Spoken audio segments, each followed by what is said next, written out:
Dapat takbo niya eh.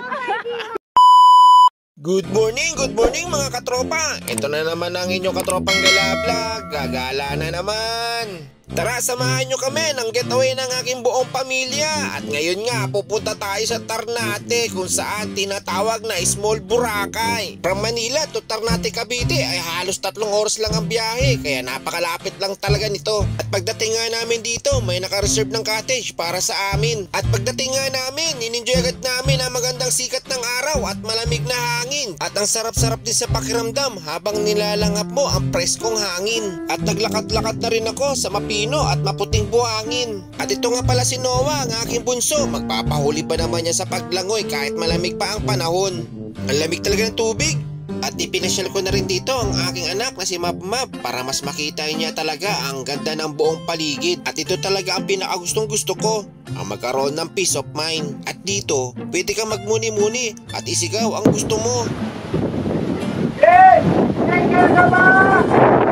Sa part na yan, hinihintay ko kung may mag-response. Kung may mag-response man, grabe siguro takbo ko pabalik. At syempre, hindi mawawala ang mga pang-ihaw. Meron kaming manok. At merong isda. Syempre, liempo. Ang sarap-sarap talaga balik-balikan ang lugar na ito. Maliban sa mga magagandang tanawin at ang ganda ng buong karagatan, ang binabalik-balikan ko dito ay yung paano ako nagsimula. Bago ako naging marino, ito yung mga alaala nung ako'y nangangarap pa lang.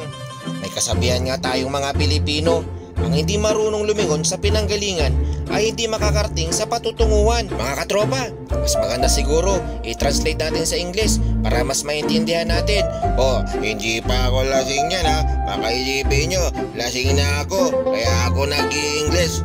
O, ito na mga katropa, Englishin na natin. Whoever does not know to turn back to his origin will not reach his destination. Nagkatabulol-bulol patuloy ako. Parang lalo lumabo yata. Tama ba yung English ko? Mga katropa, paki-comment na lang kung tama. Hanggang dito na lang. Salamat sa pagsama mga katropa. Hanggang sa muli.